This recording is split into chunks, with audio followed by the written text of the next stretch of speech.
哇！依家嘅時間係11:41，都仲依然繼續喺度拍片，因為我哋要拍埋呢段片，完成今日嘅功課。今日想同大家分享一下，點解我咁中意呢份工作？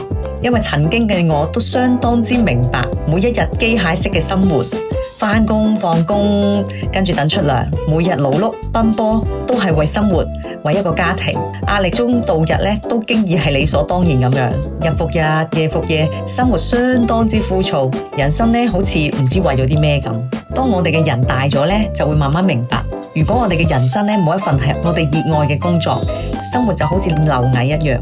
咁喺呢10年嘅時間咧，我幫自己總結咗3樣嘢。如果呢3樣嘢咧你都具備嘅話咧，我相信你將來唔成功都好難。大家都可以一齊我哋諗一諗，究竟我哋嘅工作具唔具備呢3樣嘅條件呢？首先第一樣呢，你依家呢份工作係咪你中意嘅？係咪你熱愛嘅？係咪你嘅興趣所在？第二樣呢，呢一份工作係咪依家當下嘅趨勢啦？趨勢相當之重要。第三樣就係你依家呢份工作有冇意義，幫唔幫到人？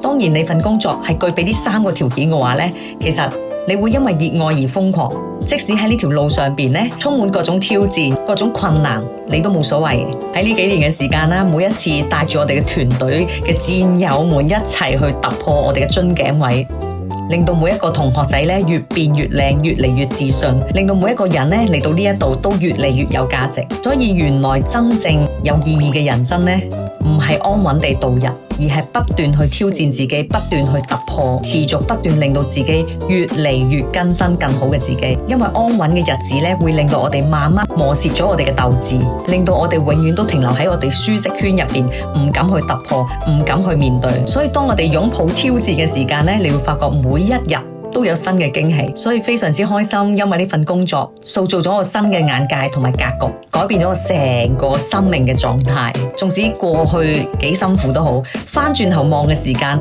係從不後悔嘅。喺呢10年都非常之多謝每一位陪伴我一齊成長嘅人啦，一齊同我一齊並肩作戰嘅戰友啦，甚至喺呢個過程入邊教識咗好多做人做事最後先做生意嘅恩師啦。所以大家一齊為你嘅生命蛻變，一齊加油，耶！拜拜。